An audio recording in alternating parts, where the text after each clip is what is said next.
Beyond, and hello everyone, my name is Jonathon Dornbush, and this is Podcast Beyond, episode 629 of IGN's weekly PlayStation show.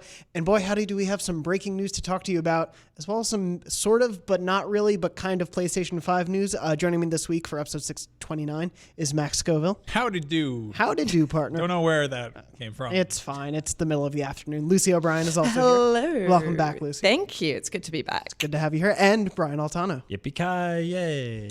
This is a Western-themed one because we will have some Red Dead Redemption-related news coming up later in the show. Very tangential. Yes, but before we get there, first wanted to read a comment of the week. This comes from last week's episode about the werewolves, but of course we also talked about Blood-Borne because that's what we talk about every week on the show. Which has werewolves, lots of them. I'll find out maybe someday. Carnage Incarnate, during the episode that they were watching on YouTube, wrote, "Can Max and Brian please do a Bloodborne full Let's Play?" And then edited that comment to say, edit, no, Max, Brian, and Jonathan playing Bloodborne in a full prepare-to-try style setup. And I think, given the love of Bloodborne from the three of you and my interest in maybe finally cracking that nut, if you want to see something like that, let us know. Yes. I'm just going to point out that I have not personally finished the game in its entirety by myself in my free time for fun.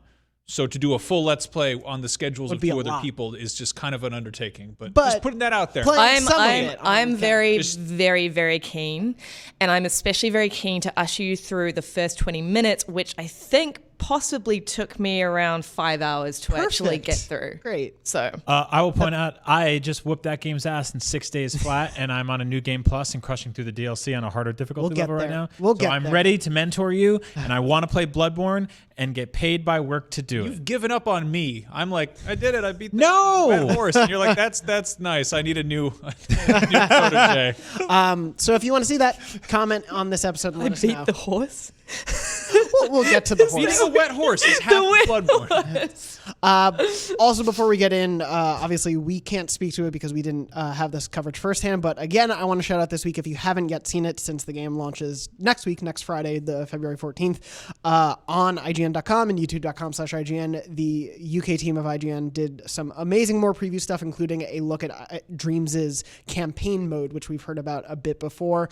But they got an in-depth look, and we have some gameplay up of what that campaign actually looks like now as the game is coming to its final release. And we also debuted the news that Media Molecule shared that early access owners who have Dreams currently can jump into the game early. It officially releases on February 14th, but if you bought the early access version, you can start playing on February 11th, so you don't have to cancel your Valentine's Day plans to watch the Sonic movie. I like how early access owners are they're remaking Metal Gear Solid in there, and they're like, but great news, you can check out the full game. It's like they're already doing it. They're doing quite a lot, yeah, but they'll be able to play that campaign early. Does early access still function currently? Yeah, people are still making stuff all the time. So that'd be messed up if they were like, early access is over. You cannot play it until it is out, but you can play it early, even though you're already playing it. It's like, it'd be a little confusing. Yeah, basically it'll just be that full version. There's sort of a creator's patch update that will go up. I really love how just sort of creative and I like selfless all of this is. Yeah. In that, most early access games are you greedily get to play 6 hours of a game by yourself with the lights out, which is what I try to do, right? But this is if they get there early, they're going to make a bunch of stuff that we're all going to get to experience on day one, and I love that community for that. Yeah. Once again, shout out to the Dreams community for being, I think, the video game community of the year. I'm just going to call them that right now. Yeah, that's fair. You're competing with some truly toxic ones. Maybe but decade. You're kicking ass. Yeah. Seriously. Given that the game's been in production for a decade, that would be accurate. And we've got some we're spinning out some good content around Dreams. I'm very excited for what we're doing internally as well. There's so much that you can do with that game. Yeah, and we'll definitely be talking about it more, especially next launch week and in the weeks to come after that, to the team making Pig Detective and Pig Detective 2. Yes, or is it Frog Detective? Now I can't remember. It's Pig Detective. Thank you. It's been a long week. It's a prawn's journey. I just threw that idea out there. I like that. Make that in Dreams, right? And let us know. Please don't support Frog Detective. That is Frog Detective. That was actually, I think that was an Ouya game. Really? I would believe that. Pretty sure. Before we move off the Dreams discussion, though, I do want to show, and maybe this will work. I don't know, Red. I'm going to the laptop for a second. I just want to show Dan Cool, who we've shouted out from the Facebook Beyond group. He made the banner this week for Dream. He made the banner in Dreams for the Facebook group. This futuristic sci-fi setting. It has the Dornbush Tavern, delayed ink, and says Beyond on there. It looks awesome. He made this himself. Again, check out Dan's work in Dreams. We debuted his PS5 concept and everything. pretty awesome. That's great. But from there, I thought we could move on. There's a bit we should talk about. Actually, news-wise, the first thing I want to talk about is, naturally, of course, this happened the day after we recorded this episode, but last week, PlayStation announced, and I believe they're available now, the PlayStation Plus games for February, which includes BioShock the Collection, so you get BioShock 1, 2, Infinite, and all of their DLC. In addition to that, The Sims 4 is available as a free PlayStation Plus game, and Firewall Zero Hour, which is a PSVR exclusive, you can also download for free as part of PlayStation Plus. And part of that, the new season of Firewall, they do, multiplayer games have seasons now these days. It's wild, the internet. Their new season kicks off this month. So if you're jumping in, it's a pretty good, fresh starting point to jump into that game. Firewall's super fun. Yes. Also, the guys making it and girls are phenomenal people. I've got to meet with them and work with them a couple times, and they super care about VR.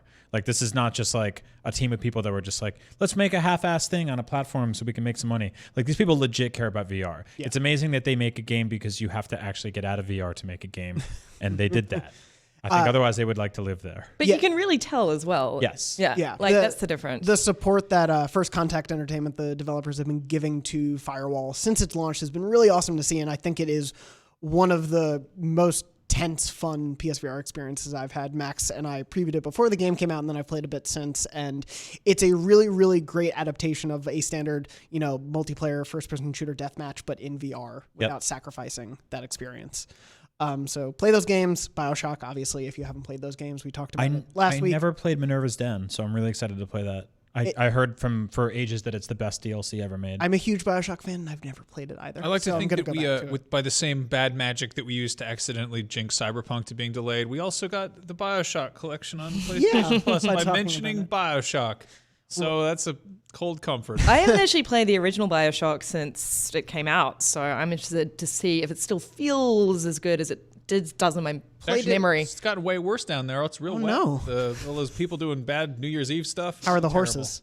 They never got them down. Only seahorses down there, my friend. So the thing is, I really like BioShock 2. I mean, I love the first one, but I really like BioShock 2. 2 is better than I think history likes to pretend. Yeah, and so the thing is with that is, at the time, it felt too samey. But we haven't had a new BioShock game in so long that I think revisiting it or playing it for the first time is going to reveal that there's a lot of cool stuff going on there. There's a lot of really good art direction, a lot of great character designs. Yeah, there's some great gameplay. There's multiple endings to that game, and some of them are like awesome. Yeah. So yeah, give that one a shot. Yeah, that trilogy, obviously we're a little bit away from some of the biggest game releases of this year. The BioShock collection and The Sims and Firewall are pretty great ways to start this year. And with Firewall being part of the PS Plus lineup this month, I just want to say, Sony, please include a PSVR game every month for PlayStation Plus. It is such an easy way to get people into wanting a PSVR if they don't own one, and giving PSVR owners a reason to continue checking it. We've been pretty vocal on the show when we don't like PlayStation Plus's offerings of the month. And I want to go on record and say that this month kicks ass. Yeah. And good job, Sony. And more like this, please. This is a great month. Yeah, absolutely. That's our official recommendation. Moving off of that, I did want to mention... Don't screw up. We're watching you. I did want to mention briefly, especially to get your input on it, Lucy, the Final Fantasy VII Remake trailer that came out last week after we recorded the show. We did, for reference, there is a huge deep dive on IGN.com that Tom Marks, Bo Moore, a bunch of people on staff contributed to picking out every small little detail, because this is a packed 4 or 5 minute trailer. It is not a small look at this game. Yeah. And you, as someone who I know you love Red 13. Love Red 13. So how did you feel about seeing Red 13? I loved seeing Red 13. I really, really liked the trailer. There were a few people sort of tweeting at me saying that they thought the voice acting was a bit ugh, and it's like, I get that. I do get that. It is a little jarring, but for me, the voice acting that they've got fits very, very perfectly in that world. And that trailer, listen, it was a little camp. It was a little gay. It's not that I'm not saying it was homosexual. It was just that it had a camp tone to it. I mean, of course they were showing the bit where Cloud has to cross dress and all of that sort of stuff, and it's like it's got a kind of frivolous mood to it, as well as showing off some of the more exciting combat and stuff like that.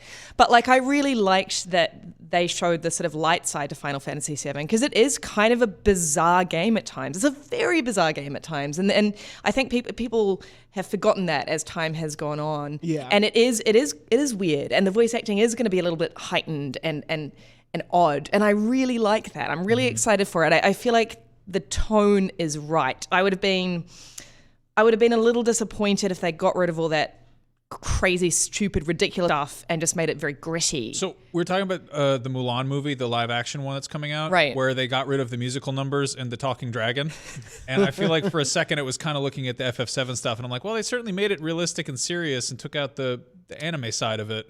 But then they're like, no, just kidding. Here's the yellow animal chickens that ride around on the other big chick, or the little, the Moogles on the chocobos and whatnot. Yeah, talking dog and I think you can have a wizard boyfriend or whatever. Yeah. I think you can have a game that's tonally dark and has moments where there's despair and there's heartbreak, but it's also a 90s sort of like campy fun video game. I actually have no problem with any of that at all. Like watching that and seeing the voice acting like turned up a little bit, I was like, yeah, this is actually, I'm more enticed by this than I am if this was just like 90 hours of just like wet sadness. Serious. Yeah, and of course there is that other side to it too, but it is a game of extremes. It's a game where you've got, a very melancholy, menacing, beautiful villain, and you've also got like mini games that you play inside a theme park, and chocobo racing and all that sort of stuff. And it's a game of contrast, and I'm really excited to see that they're leaning into that. Right. Yeah, this trailer really felt like sort of leaning into those extremes. Like this felt excessive, but in a way that made me, as someone who hasn't really delved into FF7 beyond characters in Kingdom Hearts, like this made me interested in playing this game a lot more. There's that thing we see a lot in like the fine art world where they go to sort of like refinish or restructure or just resurrect a painting that's been eroded through time, and then you get that like weird chimpanzee face man and like a bunch of other stuff. Like that happens, right? There were moments in the Shadow of the Colossus HD remake where people were kind of like, oh, you went too detailed and this went too far. And I don't really feel like that's happening here based on like the original character models and watching them scale up and the voice acting, watching them scale up. I'm like poking around in FF7 now, the original one, because I got it for like $7 or $8 on Switch, and I'll play like an hour here and there, and I'm sort of like getting to certain parts of that and then seeing little parts of that in the trailer. I'm like, oh, they're scaling this properly. Yeah. And there's definitely ways to screw that up, right? And I don't think that's what they're doing. Yeah, it could have gone very DeviantArt-y, and it didn't. Yes, yeah. It seems to be straddling that line very well, and I'm excited to see the full experience in April. We're pretty close to that. It's a PS4 exclusive for a year. So yeah, we'll be talking about that game plenty as we go further into the year. Switching to a totally different franchise and developer and publisher, we wanted to mention some breaking news that happened just before, literally like a minute before we got into the show, which is that Dan Houser from Rockstar will officially be leaving. Take-Two Interactive announced as part of their disclosures for their quarterly earnings. Dan Houser, Vice President Creative at Rockstar Games, will be leaving the company on March 11th of this year. Their statement continued on to say, we're extremely grateful for his contributions, etc. It made no mention of, are they brothers? Yeah. Okay, his brother, whose name I'm forgetting right now. Sam, thank you. I had it down, and then as soon as we started the show, I forgot it.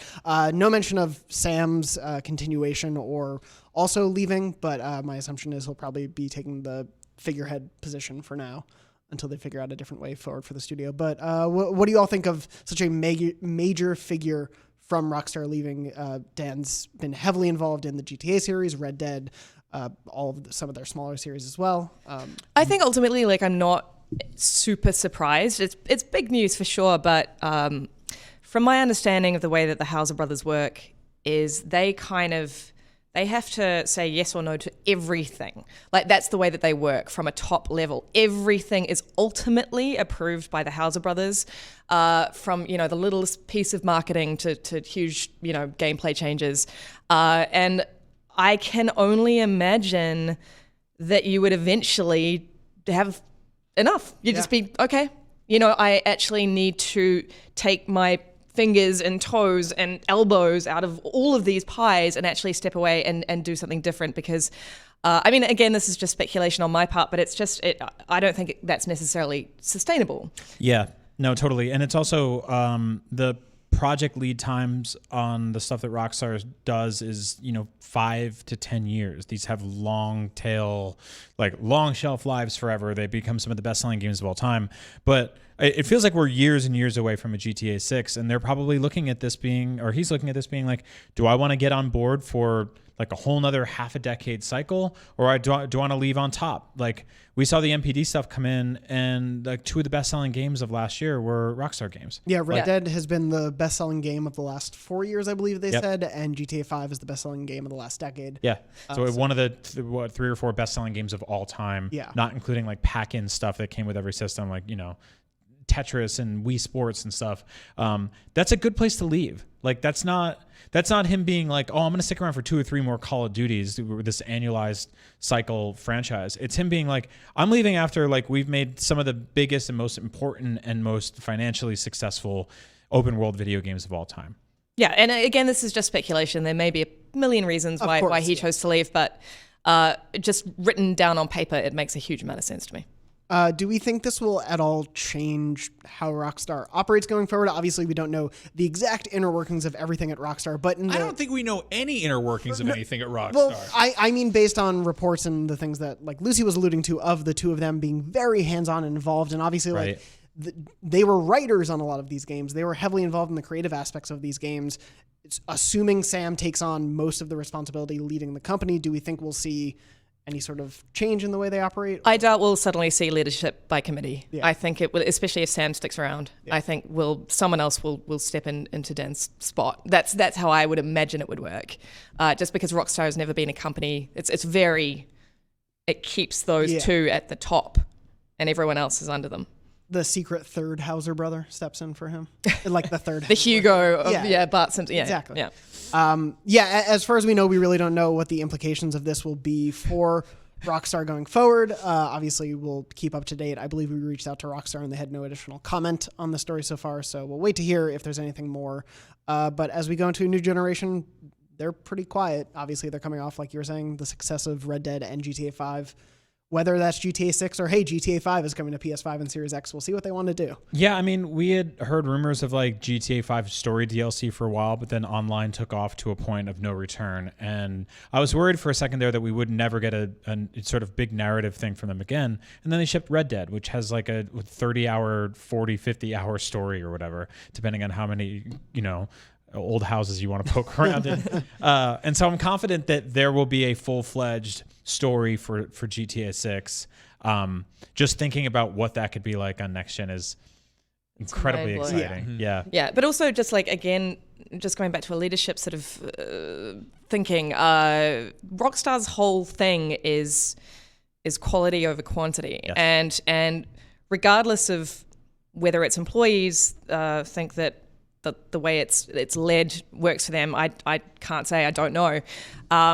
We can, as consumers, we can safely say that it does work for us. Sure. The games that they have shipped have been universally just masterpieces of quality. Yeah. Especially this generation. It's been the longest gap, I think, between Rockstar games in general, because they did develop smaller games like table tennis and even Bully to a certain extent, but that's they've strange been quiet. Anomaly. Yeah, table tennis. But no, they shipped 1 game this generation, which is completely undermining all the work they've done. Because of course, GTA Online has enough put into it on an annual basis to be 5 other games. And now they're updating Red Dead Online constantly as well. So it's not as if those teams are quiet in between now. But their flagship releases have taken on a different form, but obviously not to any sort of failure. I guess my takeaway from this is that GTA 6, I feel like, is further away than we might have expected, which is, I mean, we're kind of assuming that it's pretty far off anyway.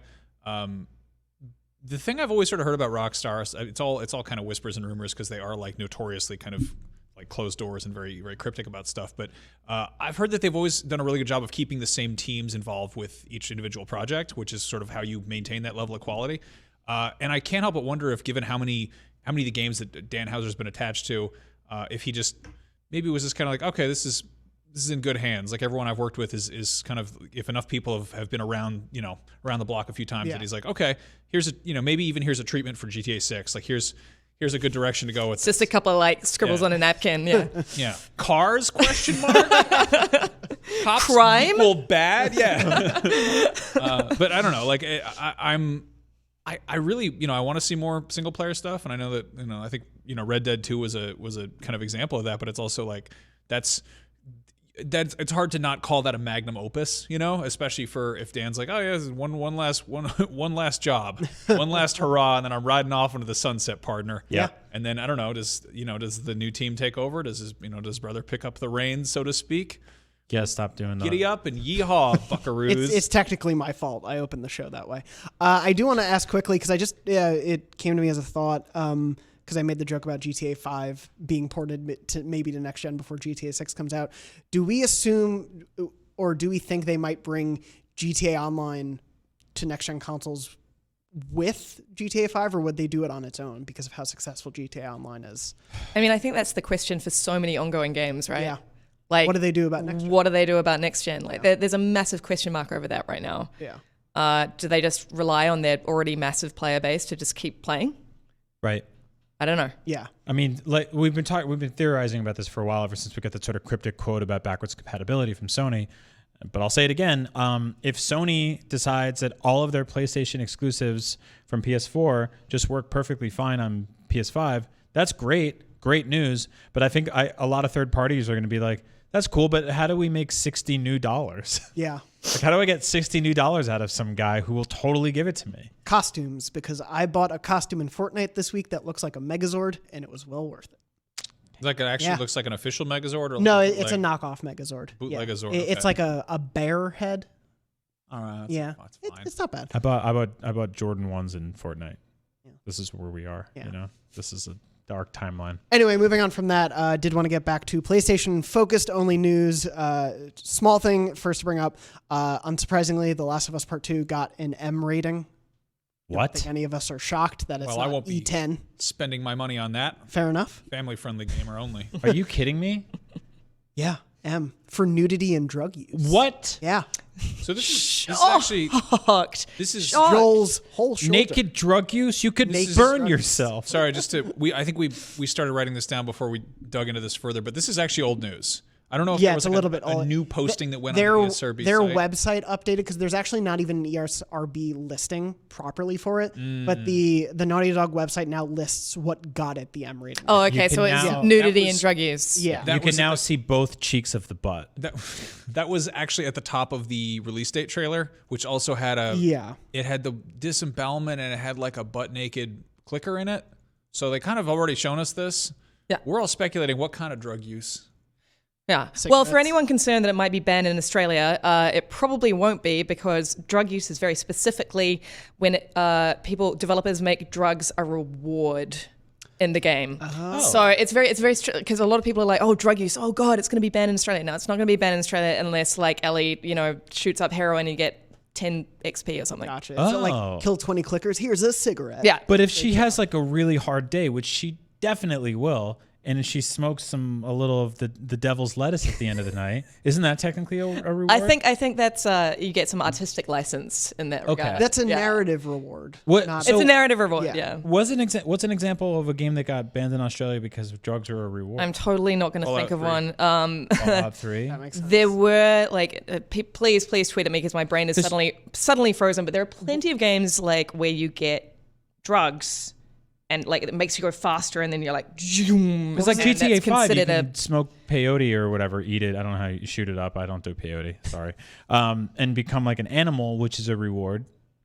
See, I think from my understanding, Rockstar are very good at little sidestep around these particular issues.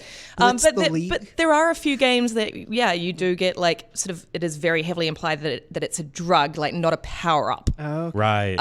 And therefore they always struggle when it comes to the Australian ratings board. Yeah. Interesting. Mm-hmm. That is interesting. Well, we'll have to find out in May whether or not you can play The Last of Us in Australia. If you're listening, I think it's gonna be Reefer. I had a hunch ever since I saw that acoustic guitar in that first trailer. Those two do go hand in hand. That's folk music, my friend. They're gonna do a doobie. Yep. That's a gateway drug. Is at every party it's like a joint, and then an acoustic guitar materializes out of thin air. Someone plays Wonderwall. Yep, my friend. All of my roommates in college only played Wonderwall and Creep. That was it. Really? Yeah, that's a universal experience. Yeah. Dawn. Okay, I just comes wanted with to a make guitar for free. Yeah. We're going to get a lot of Just the comments chords. asking us to get back to talking about games where people get murdered and not talking about this weed stuff. Well, let's get back to talking about games. Importantly, I wanted to bring up, as our wonderful Brian Altano put it on the Run a Show, the PlayStation event on February 15th has been announced. Can't wait There for is this. a major next-gen reveal from PlayStation. Yeah, you may have seen going around, there was a weird attempt at fooling us into believing a PlayStation February event was happening from an account that was missing the I. The T was just a capital I or something like that, or the L was an I. If you live in the Bay Area, you might have heard a loud clap followed by a whoop. And then one of my coworkers telling me I was wrong, that I fell for a prank and a goof on a fake Twitter website. So F you, PlayStation. But no, PlayStation. it kind of work. I bring this up, and Ryan, you put this on the show because we don't want to talk about, like, especially in a console year, there will be nonstop rumors and attempts to trick you. I mean, there's And literally an election year. Yeah, Just throwing that out there. Yeah, there's a lot going on. What if we decided the PlayStation by a coin toss? But anyway, Topical. yeah, I think, like, more than ever, be careful when you're looking around online. One of my favorite things to now do every day is I go onto the subreddit Gaming Leaks and Rumors, because just to see what people are trying to pass off, and some of the things that, like, sound sort of reasonable and maybe are true, some of the best guesses and some of the just far-fetched stuff. But, like, that is now happening daily. People are going to be posting PlayStation invitation images and PlayStation announcements that aren't real. Which is, like, surprisingly easy to fake because they just used a regular font and they put it over a shot of, like, a night sky. And I was like, yeah, that's believable. If you're looking to make some of these fake invitations yourself, I recommend getting the font The Rave Is In Your Head. That's the PlayStation 4 font. You can find that anywhere on the internet. Just get that one and make sure you get the font. But if you're looking at Twitter, make sure to check Rave is in your pants. Check the. Oh, you're right. Oh, yeah, you're right.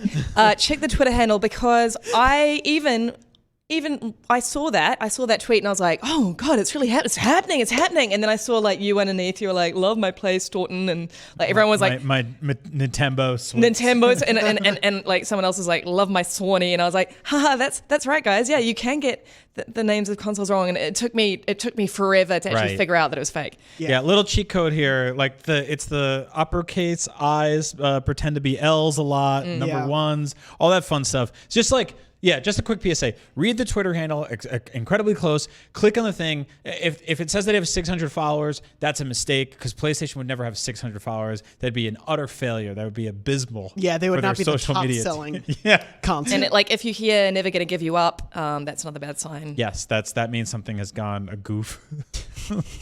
So be careful. Just be careful out there. There's gonna be a lot of horse apples getting thrown around this year. There was.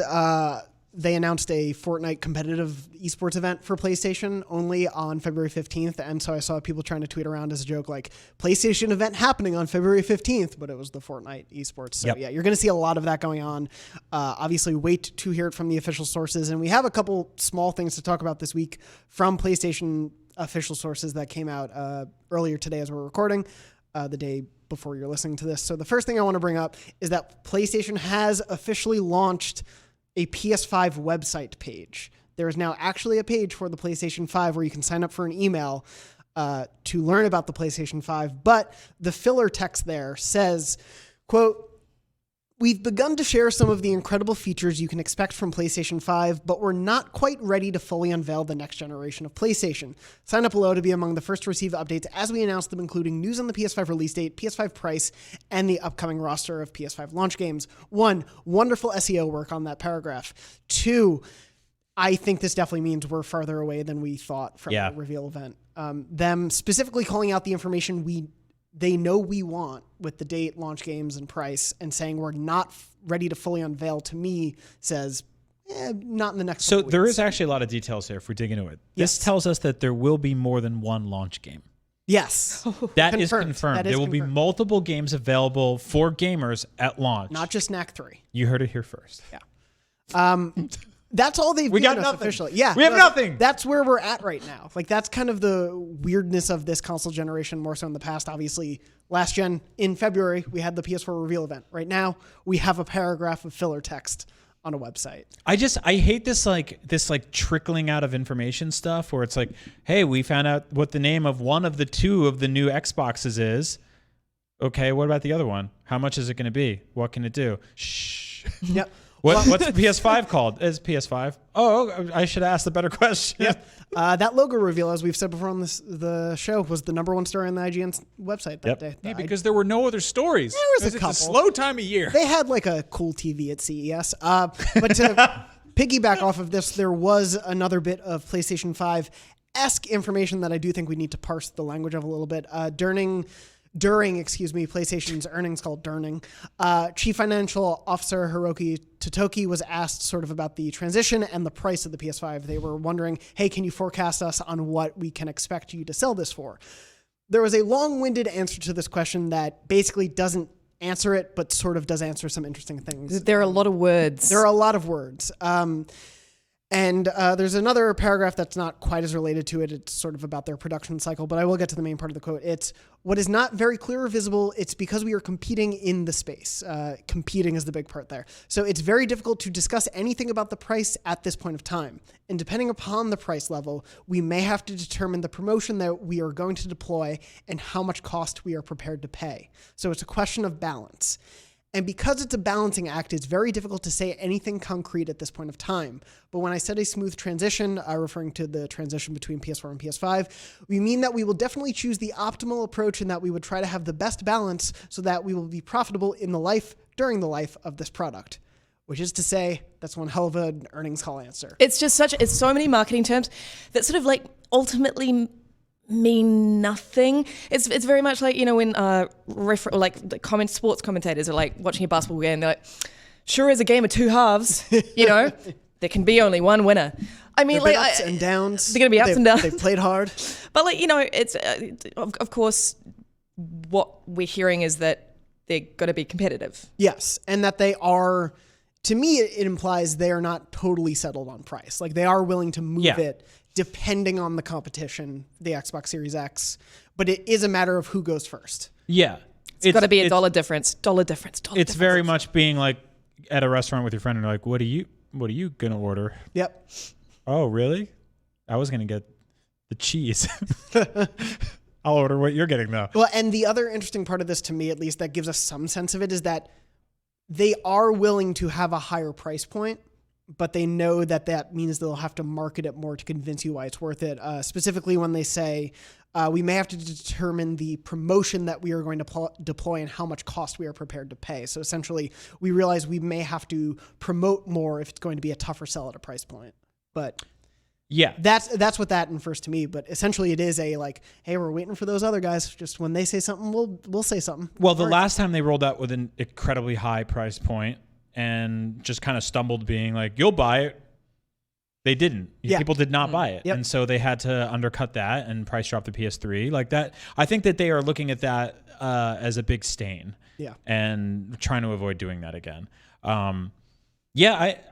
I have a feeling these are going to be very, very expensive machines, and I think that Xbox's tactic is going to be undercut Sony by having one that's priced $100 cheaper, that's less powerful, than also having one that's $100 more, that's more powerful. And Sony's going to be right in the middle, being like, here's our price. But it does seem like they're not settled yet. It's a matter of how much they want to dip into their war chest and take a hit at launch. And we've said this a couple times in the show, but most consoles are sold at a loss and they make that money back with software and peripherals almost immediately. And so it's okay because it's like you'll probably pay $40 more than you should for a controller, but $100 or $150 less than you should for a console. And so if you buy a few games, especially digitally where there's no overhead for them to have to pay some brick and mortar store to keep the lights on, they'll make their money back. They'll break even. But that's all sort of a shell game right now. Yeah. So we'll see what happens there. Yeah. Hearing such a verbose non-answer that is also like using words like competitive is nice. It doesn't have this like terse cockiness that suggests that they're like, we're on top of the game. We know what we're doing. Everyone chill out. We got, hold on. We're in for a ride. It's like, I mean, yeah, I think that the fact that they've not forgotten about the PS3 debacle is very good. Yeah, it feels like they know this is not going to be a slam dunk win. They're going to be on top next gen. They've ping-ponged back and forth in previous generations, and I think they see we're going to have to deal with what the competition does. And it really seems to me, though, that they are like, we'll really wait to see what the competition does. And I do think we're going to be in a bit of a holding pattern at the beginning of the year. Feels like a game of chicken at this point. Yes, absolutely. Yeah. And I do think Xbox will go first. Yeah. Because I think they're bullish about it. What's odd is that I think that we're all sort of hesitant / apprehensive of the fact that these consoles will eventually move into a, dare I say it, mobile phone market, right? Where they're basically rolling out a new model every few years, incremental upgrades and stuff like that. I don't know if Apple sits around deliberating over price, because they seem to just roll out stubbornly with some big, loud price every year. And then people just pay it or do layaway plans, or, like I pay monthly for my phone. Yeah. And then like at the end of every year or two, they're like, here's the new one, and it's the same price. And I never really get that sticker shock of dropping $1,200 all at once. And consoles don't always work like that. But for some odd reason, like mobile companies can get away with these incredibly expensive things. But Apple routinely rolls out like $2,300 laptops. Like they put out one of their like MacBooks could, if you scaled it, got into like what was it? It was like 20 grand or something stupid like that. Some obscene. It was laughable. That's obviously for people who work at like Pixar, right? They're like animating a piece of toast. But for video game consoles, like they're very specific about a price point, and they have to keep it at that exact thing, because otherwise, I think people get scared away for the entire generation. Well, I mean, the key difference is you can arguably buy a laptop as a work expense or as a thing you need to do, your schoolwork or for your job or whatever. And a phone is a thing that you carry around, and, maybe you break it or you need it to call your mom on Sundays. But like a video game console it's a luxury. It's a thing you can't justify, but it's seeing that I feel like we've already moved into that sort of iterative model, and it's been very kind of like low key. The sort of the software has stayed generational. Like we don't have PS4 Pro games. We still have PS4 games. Mm-hmm. So they're going to have to kind of adapt to that. But what Xbox is saying about there being, it's going to be, 2 years before there are Xbox Series X exclusives, first party anyway. Like that's sort of a different animal where you're getting into, you're moving away from like, if your box says this on the side of it and you buy the game that says this on it, then this will be compatible with it. It's also such a, like for me, it's such a strange console release year, because we're not going to have that Microsoft versus Sony head-to-head at E3 this year. It's going to be, it's going to be so different, and I'm very intrigued as to what we're going to see from Xbox, because I want to see everything. I want them to play all their cards. But then, what does that mean for Sony? Do we not hear anything from Sony until, like, in terms of price point, until after E3? Yeah.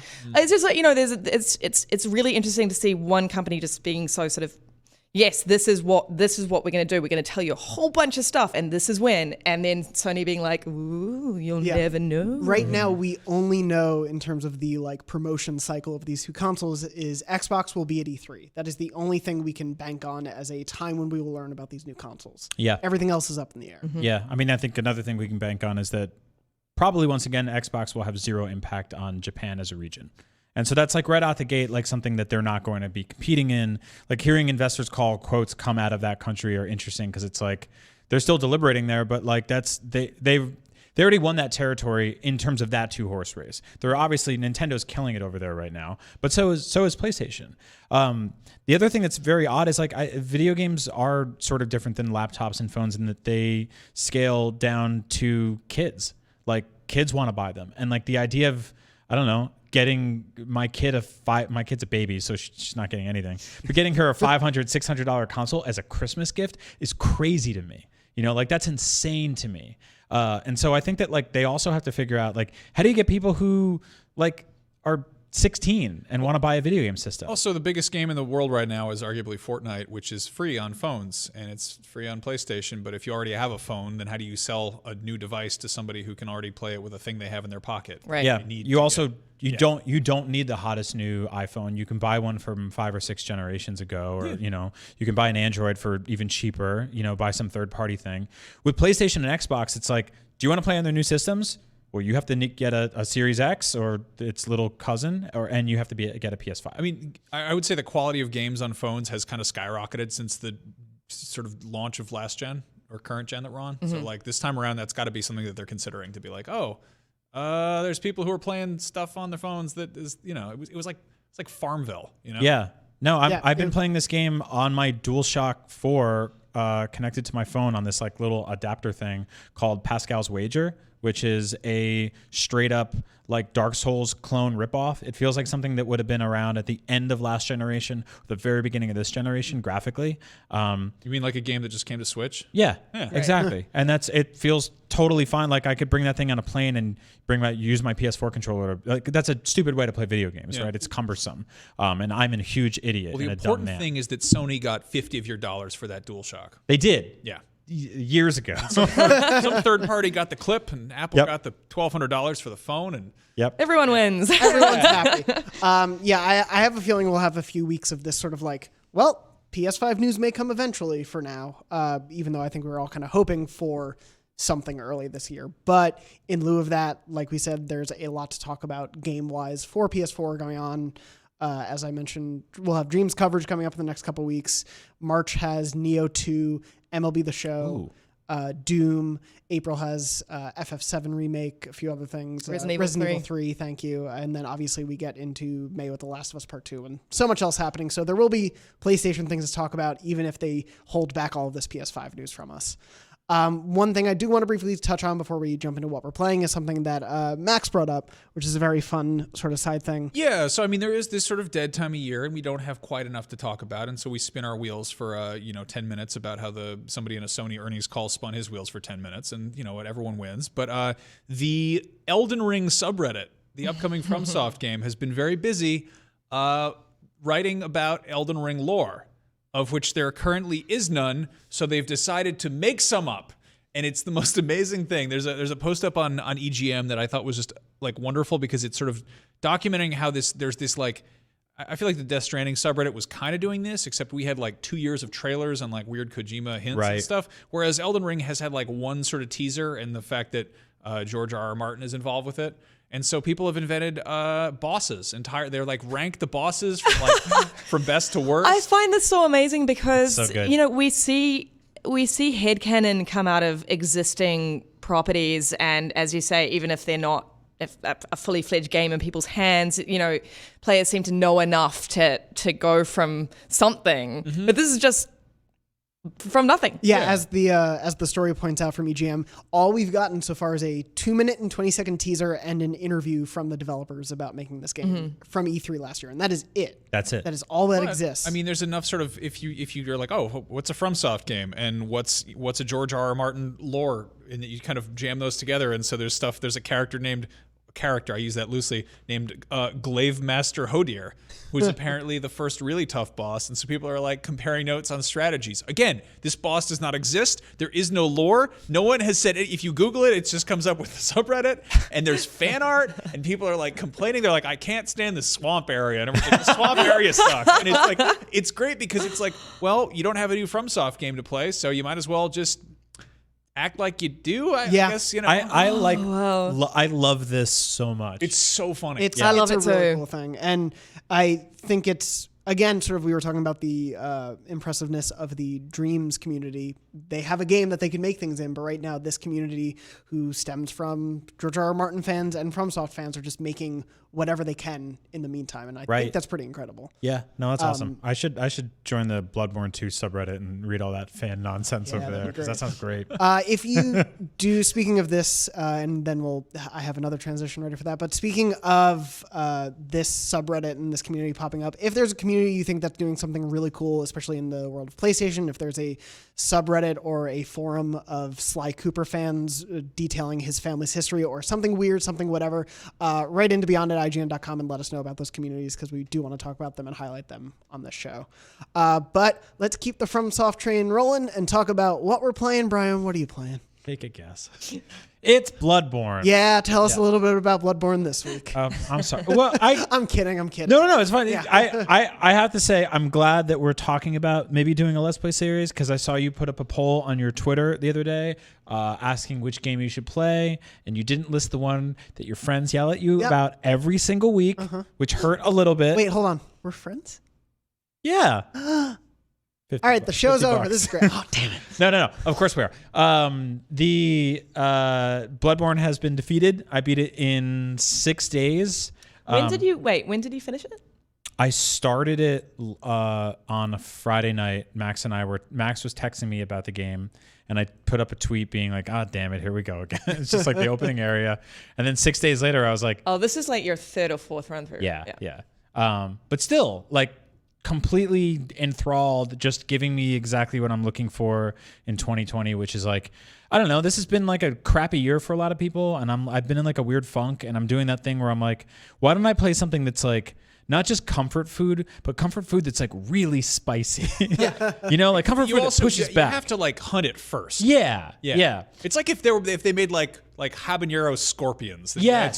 You had to fight them and you had kill to fight them, kill them, but then when you beat them, you're like, I'm satisfied. Yeah, that was a good treat. And so I did a thing this time around where, quick PSA, if you've never played Bloodborne, come on, please play Bloodborne. But you can access the DLC, which you should buy because it's amazing. Do not wait to beat the game to do that. I did that this time around out of stupidity. I think because I got very excited towards the end. Beating the last boss in the game, or second to last boss, sort of initiates a point of no return. And I rolled the credits. I got the best ending in the game, which I got from eating 3 umbilical cords in a field like a sick dude. And then credits rolled, started New Game Plus, and then realized, oops, I didn't do the DLC. Everything is a little bit harder in New Game Plus. I think it goes up to like New Game Plus 6 or 7 or 8 before it caps out at difficulty. Like it gets incrementally harder. So you can just keep looking for more habanero scorpions until they're ghost pepper scorpions. Your PlayStation actually grows legs and then crawls out of the wall and hangs itself with its own cord. Yeah. Because it's tired of you. Hey, I did exactly the same thing, but I beat Bloodborne way before the DLC came out, right. And I did the same thing with the umbilical cords. Got the best ending. It's like woo, and then you just got to play more. It's harder, and then you get to the DLC, and I sort of wish that I'd had the full package, like from the very beginning. Yeah. So I'm like tiptoeing through the DLC now. I'm about halfway through it. It's like thoroughly kicking my ass in a good way that feels surmountable, if that's a saying. Where I can go in and sort of like kill a bunch of dudes and then level up a little bit, back out and go back in. I'm on New Game Plus now, trying different weapons, upgrading different parts of it, playing with a slightly different fighting style, and it's just like I just love it. I just love it so much. It's giving me everything I need right now. It's been really fun. Max and I text in the mornings about like bosses we're fighting and stuff like that, and yeah, it's great. It's the only game I've ever considered getting a tattoo around. Yes. Haven't settled on it. Yeah. But that mean like just the wheels are turning. The one logo would be really cool somewhere. So I had a perfect Bloodborne moment last night. I feel like this feels like a weird support Bloodborne group. cast. Yeah. No, so like I was stuck on ROM for like I do this thing where I'll get up into a point where I get stuck on a boss, and it basically when it funnels you into like one area and you just it stops being fun and it gets frustrating, and frequently I don't know, I play for a few months out of the year and then I get sidetracked and go somewhere else, and all the progress I've made in terms of actually knowing how to play the game kind of goes out the window, and I have to kind of like, get back in shape a little bit. But yeah, so I went in last week. I talked about how I beat Rom, the bad spider, who was mean to me and I did not like. I did not like to go to the lake to fight the spiders. Beat that with the help of somebody named after the Monkey D. Luffy from One Piece. Oh yeah. Which is like, again, was just making me think of like those pirates from that anime, which is like not Bloodborne at all. Side note: the trick with Rom I found this morning when I killed him on New Game Plus is that don't lock on with him. Don't lock on. Which is bizarre because you do that with every enemy. Should've, and then just put bolt paper on all your crap and just whip him real good. Anyway, so I got past ROM and I was like, okay, well then it's fun again. It's new stuff to explore, new stuff to go check out. And then the one after that is basically like if you made I don't know, like an entire like centaur praying mantis out of corpses. Yeah, it's horrible. And I just like, I was before bed last night. I was like about to go to bed really early because I was tired. I was like, I've been sort of messing around. There's an entire street full of these like, again, they're like treasure chests that are like barfing corpses. It's an entire corpse. It's the corpse district. Yeah, It's like, horrible. It's burned in my memory. It's some of the most horrible stuff in that game. And I was like, my wife's like, hey, you gonna come to bed? And I was like, yeah, I'm just gonna check out this boss. And I'm like, I'm just gonna go see it, and I'm inevitably gonna die, and I'm just gonna get out of there, and then and I go in, and I kick its ass first try.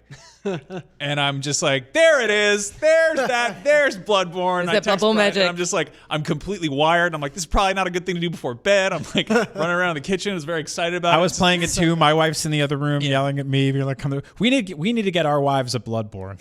Yeah. Like, what is their Bloodborne that they can, so that we can play our Bloodborne? My wife is playing The Witcher on Switch. She's like, I'm going to go in there and try to beat someone at Gwent. I'm like, okay, have fun with that. I'm going to go fight this autopsy. Yeah. She loves Spelunky, right? Yeah. So when Spelunky 2 comes out. So her whole thing, and I've talked about this, is like she's got like horrible, like, I don't know, depth perception or like idiot's eyes or something, but she gets like queasy at the littlest things. So if I like scroll through Netflix too fast, she's like, I can't look at that.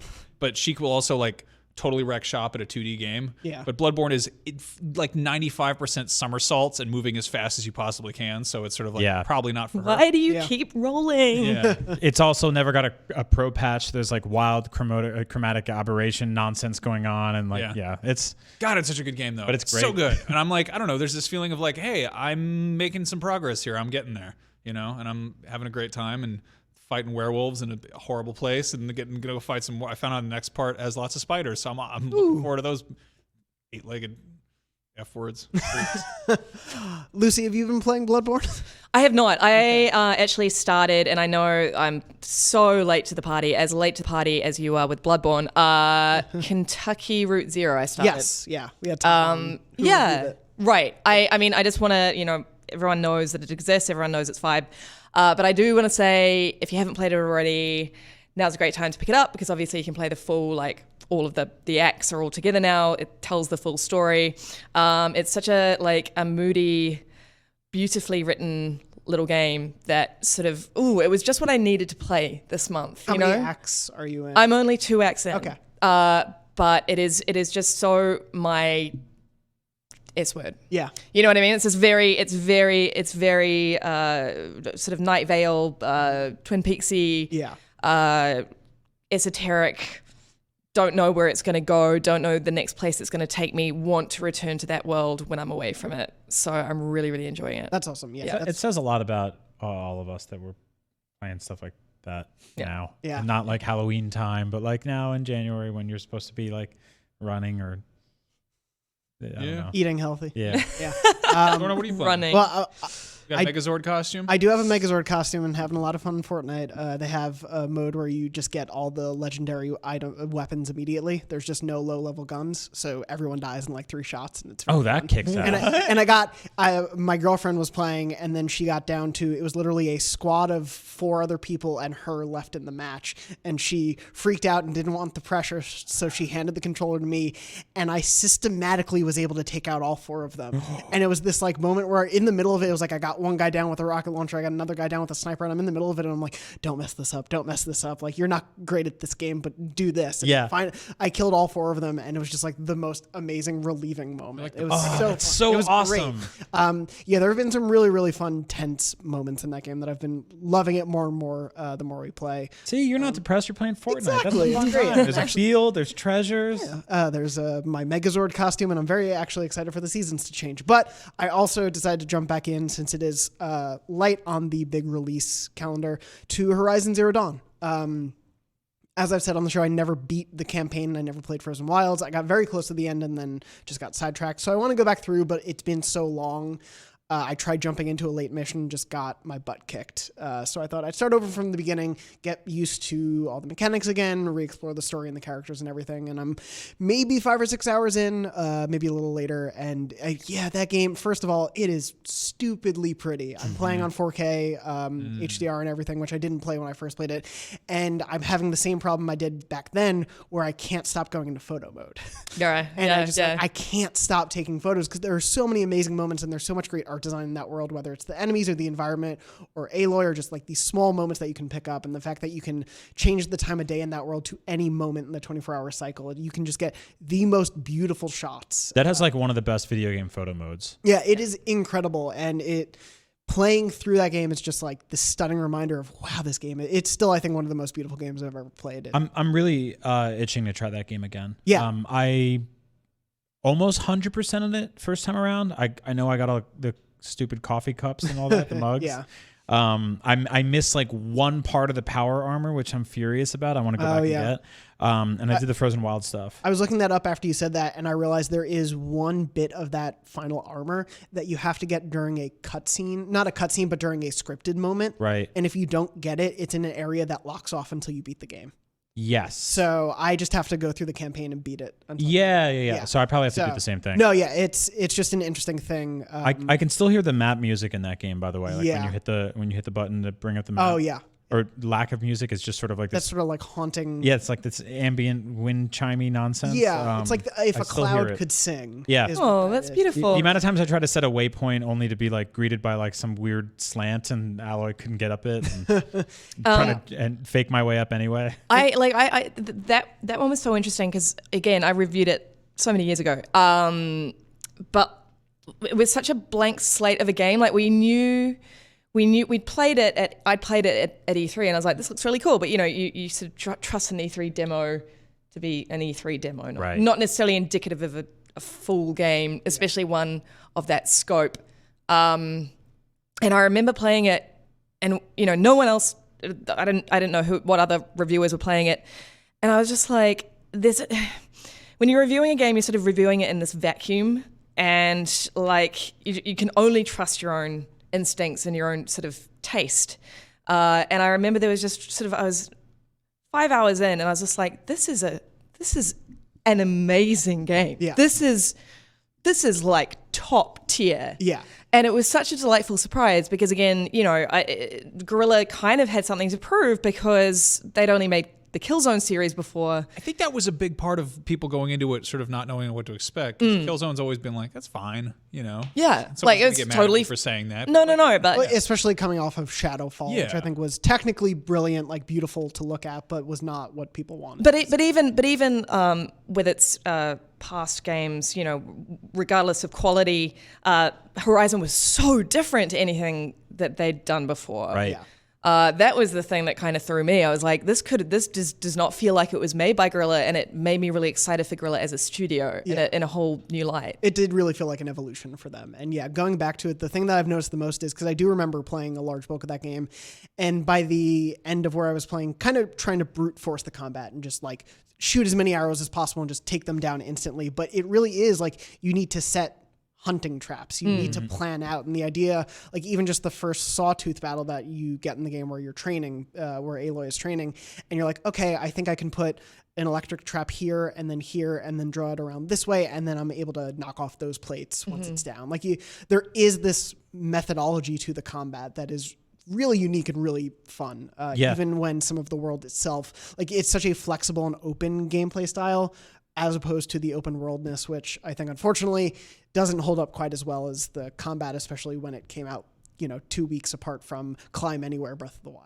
Yeah, I was gonna say that's definitely an aspect that's weaker in, but like in terms of like competing in the mind space for all of us, like Horizon totally held its own against Breath of the Wild. Yeah. Like the fact that years later we're still talking about it and we want to play it again and like we're itching for a sequel. There's a lot of like open world games that have gone head to head with bigger open world games that we never speak of again. I can't remember them. Yeah, Prototype. That's a good example, right?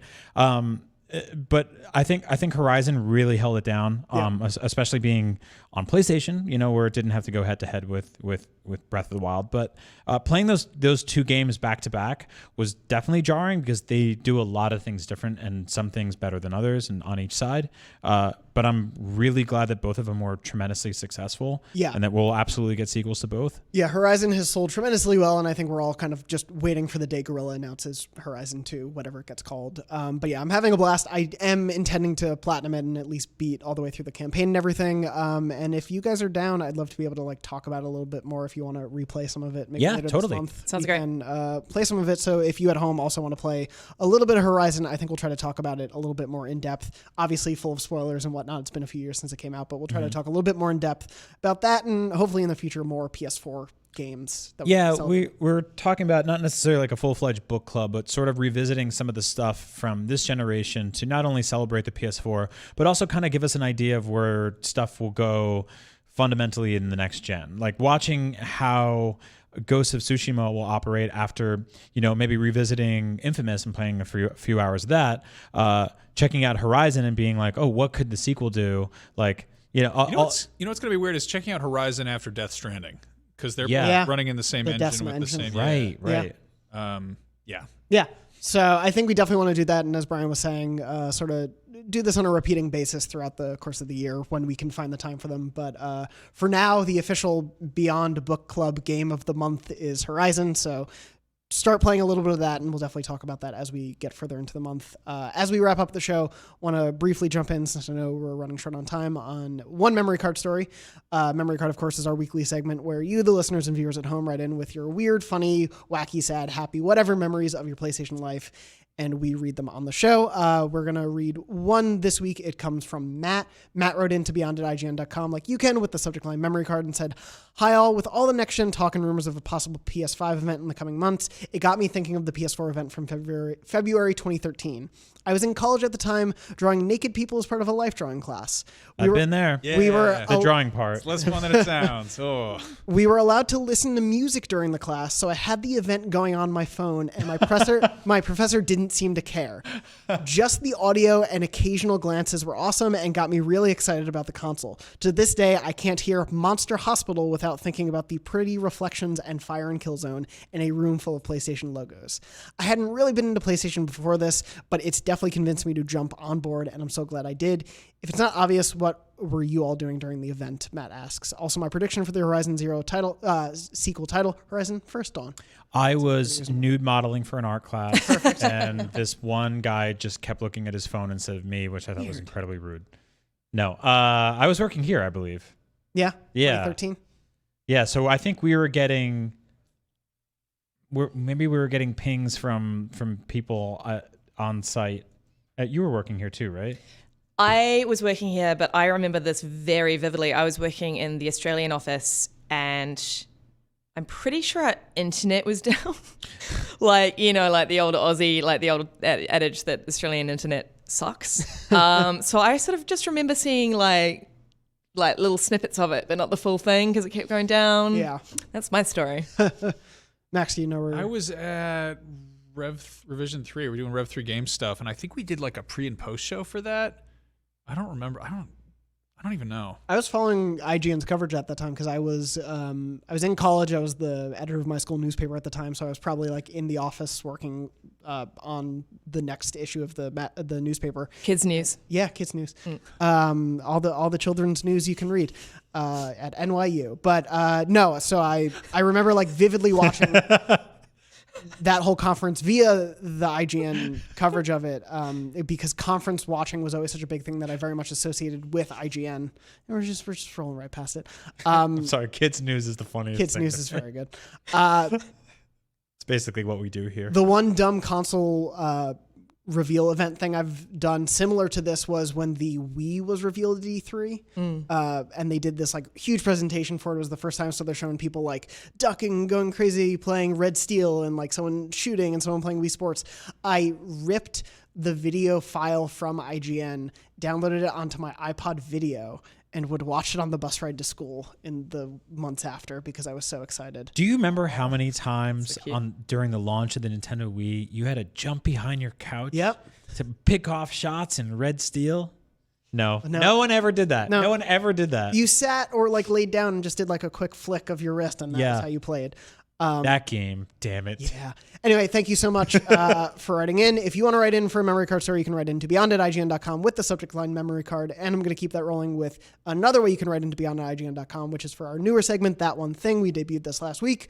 But basically, you can write into beyond@ign.com with the subject line, That One Thing, and we'll read the thing in a game that you love that really just stuck with you and made that game such a core part of your love of gaming. We'll read those out on the show, obviously give spoiler warnings when we need to.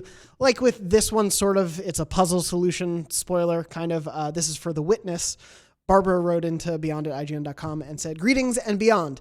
I spent a good portion of my run over the weekend thinking about that one thing in each game I've played, but this one from The Witness was the best for me. My boyfriend and I played through The Witness over the summer, and we'd share the experience by handing off the controller to each other every few puzzles. I admittedly wasn't entirely into the game at first. I thought the scenery was beautiful and the puzzles were interesting, but it was this moment that I'm about to share that pulled me in for the next 60 hours. And again, puzzle solution spoilers for The Witness. As we walked up the mountain in search of new areas to explore, we looked at the river below and saw that it resembled the start of the puzzles we'd been solving. At the same time, we both had the idea to try to trace the river as we would one of the other puzzles. We were in disbelief as we traced the curve of the river and then watched the shimmery little particles glide to the nearest obelisk upon completion.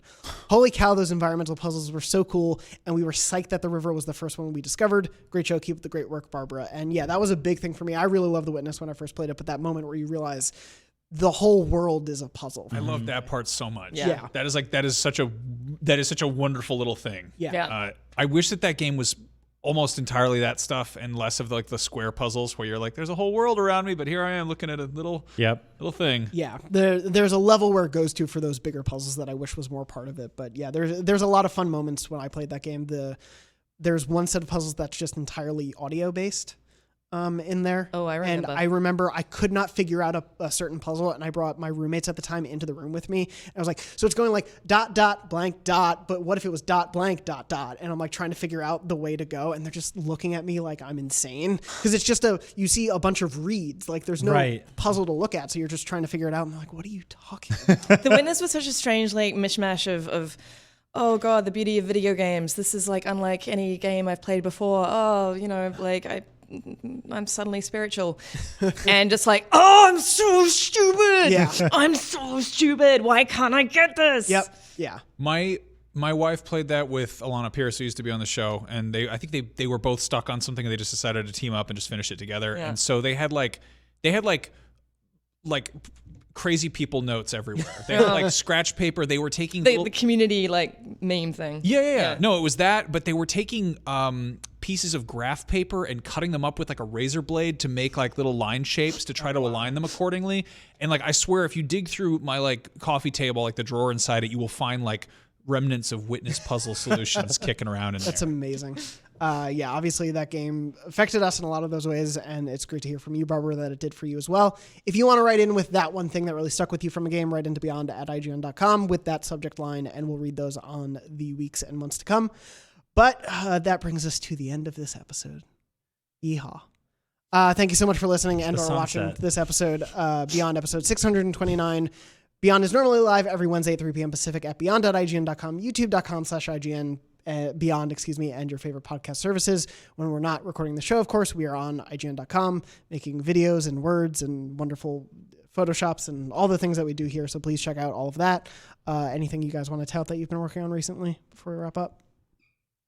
Silence. Oh, no, just like a lot. Oh yeah, wait. We did a thing. We did a video over the weekend. It was a video version of a very stupid article we did where we photoshopped a bunch of Xbox Series X color schemes and collector's editions that we want to see. Yes. Right. It's very silly. Oh, also, I do have something. By the time this episode goes live, it'll be on the site. We got this amazing developer, Adrian Newell. He tweeted out this whole sort of thread about what it was like to work on a game for 4 years and it never be released, and just kind of like the heartache and like the highs and the lows of that, and all of the crazy journey that he went through. And that will be live tomorrow, and I will tweet it out. Awesome. So please read it. Yeah, because it is a journey. That's great. And also for me, we started a new weekly show. If you're not tired of hearing me talk about PS5 on this show, Ryan McCaffrey, myself, and Damon Hatfield are on a new show called Next Gen Console Watch 2020. It's sort of set up like a political coverage watch, and we'll be breaking down the newest next gen news every week with guests and from the team as well as outside people. So definitely stay tuned to that show. We had a lot of fun making the first episode, and we're very excited for stuff we've got coming up in the next few weeks. So definitely keep an eye out for that. You guys should wear suits. I think we will. You guys should wear little business suits and look like you're in the real ESPN, just the top, or the CNN or whatever it's called. Whatever, grown-up whoever shows, does it. TV, Kids news. Kids news. Sorry, it wasn't Adrian Newell. It was Adrian Novell. Sorry about that. Just a correction. Thank you. How dare you? Before we get corrected for next week's episode, thank you for that. And anyway, thank you so much for listening and or watching to this episode. Thank you all for joining me this episode, and thank you, Red, for producing this one. Thank you for joining us. And as always, Max, what's in your pocket? I was getting there. I was gonna do a. While he's ramping up, I also want to issue an apology for stating it was January. It's actually February. Sorry. That's true. Yeah, we messed up there. What do you got in your pocket? It's real weird. It's our coworker Dan Parker's house keys, and it has a Lego minifig of his fiance on it. But she doesn't have arms, and she's wearing a shirt with feces on it. It's horrible. Wow, that is horrible. Yeah. Did you steal them, or were they voluntarily given to you? I'm gonna feed his cats. Oh, okay, that makes sense. But I feel like I was expecting like loaner keys, and he's like, "Here's my fiance with no arms." I was like, "All right, I'm definitely not gonna mess with your cats, lunatic." Beyond.